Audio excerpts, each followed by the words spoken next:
श्री शिवाय नमस्तुभ्यं।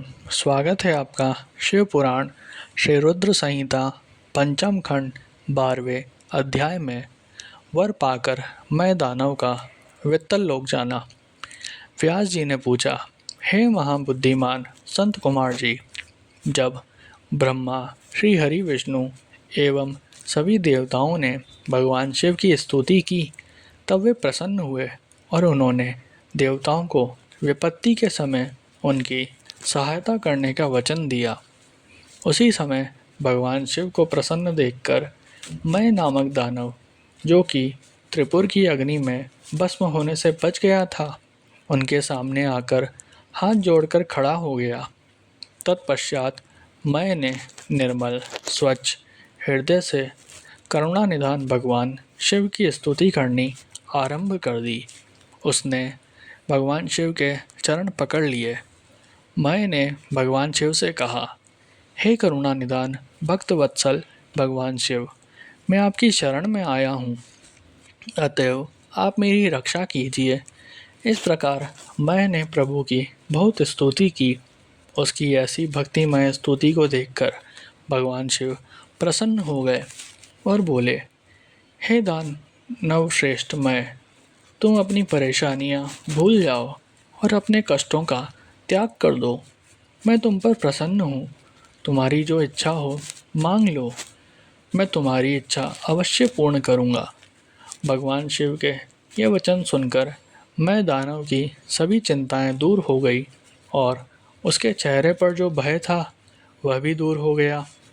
तब वह बोला, हे देवाधिदेव, यदि आप मुझ पर प्रसन्न हैं और मुझे कुछ वरदान देना चाहते हैं तो मुझे अपनी शाश्वत भक्ति प्रदान कीजिए।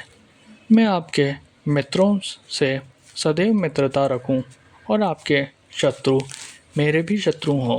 मैं सभी प्राणियों से प्रेम और दया से मिलूं। मुझ में सदैव विनम्रता विद्यमान रहे। मुझ में कभी भी आसुरी प्रवृत्ति का उदय ना हो। मैं सदैव आपके चरणों का ध्यान करता रहूं। कोई भी मुझे मेरे भक्ति मार्ग से हटा ना सके। मैं दानव की इस प्रकार की प्रार्थना सुनकर भक्त वत्सल भगवान शिव प्रसन्न होकर बोले, तुम मेरे भक्त हो, इसलिए तुम में कभी कोई विकार नहीं आएगा। तुमने जो कुछ मांगा है वह तुम्हें अवश्य प्राप्त होगा। तुम सदैव मेरे अनन्य भक्त बने रहोगे तथा मेरी विशेष कृपा तुम पर रहेगी। अब मैं तुम्हें वित्तल लोक जाने की आज्ञा प्रदान करता हूँ। तुम वहीं पर निर्भय होकर मेरी भक्ति में मग्न रहो।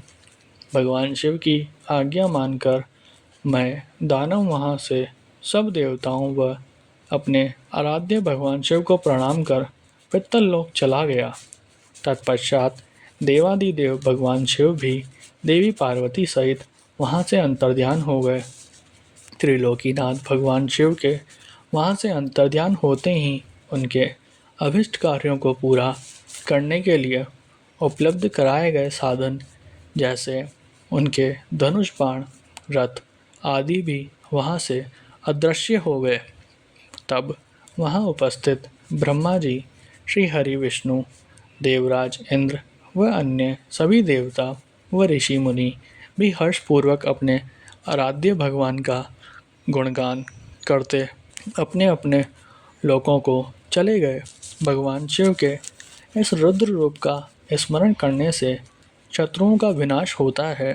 महर्षि जीव के सबसे भारी शत्रु और कोई नहीं, उसके मनोविकार ही होते हैं। इनके वशीभूत होकर जीव अपने लक्ष्य से भटककर नष्ट हो जाता है। ऐसा करके वह अपने यही लोक के साथ साथ परलोक को भी बिगाड़ता है। भगवान शिव आशुतोष हैं।